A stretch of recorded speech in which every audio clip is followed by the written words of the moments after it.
Hi friends, this is Pastor Lucas Pin, and this is our snack for the journey. And it's a long journey, and we need every kind of food that we can get, and we need a food for our spiritual journey too. Sometimes we're so preoccupied with our body that we forget our soul, our spirit, and we don't feed our soul and our spirit. But we are very careful with our body. So this here is just a snack for you, for your soul, for your spirit. And we are in the book of Genesis, and we're going to take a walk, a long walk in the book of Genesis, because I missed so many things. I left behind so many good stories, good verses, good lessons. And I'm revisiting the book just to help you and to walk with you and to challenge you to read the book. It's a lot of story. It's everything, the whole thing, how everything started. It's there. All the problems, the persons, everything, how it started. All the difficulties that we are facing today, they started there. So it's very important for us to understand. And the solutions started there too. Today I'm going to read a very important verse that sometimes we miss that. We know the story, you know the story, but we miss that. It's in the chapter 3, verse 21. The Lord made garments of skin for Adam and his wife and clothed them. Okay, yeah, you remember that they fall, they realize that they're naked, that they need some leaf, and they put some plants to cover their nakedness.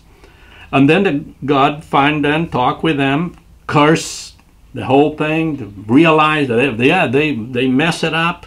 And then after that, after God told them what's going to happen, how it's going to happen, God made garment of skin and covered them. And this is a very interesting thing, because what God does is way better than what Adam and Eve did. Because they put plant is not going to stay there for a long time. They have to keep changing frequently. So God made something more permanent. But it's not only that. To make a garment of skin, an animal had to die.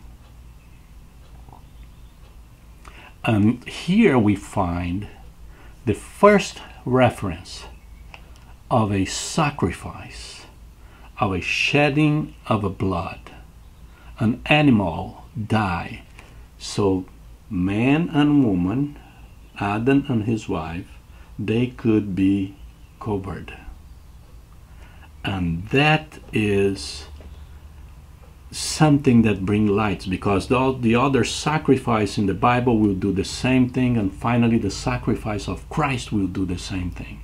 Someone will pay the price, so you will be covered and be accepted. That is the beauty of this text here. God is the one who did that. God is the one who did that. And the sacrifice was done, so Adam and Eve, they would be covered. And then the other sacrifice came, the same thing, to substitute. They were a substitute, and people would be covered. Without the shedding of blood, there is no remission of sin. There is no forgiveness of sin. There is nothing. Blood needs to be shed, a life for a life. And Jesus came as an ultimate sacrifice for you and for me, so we could be redeemed, saved, our penalties paid, our debts with the justice of God paid. It's a beautiful story. It starts right there in Genesis, right at the beginning. And this is our snack for today. God bless you.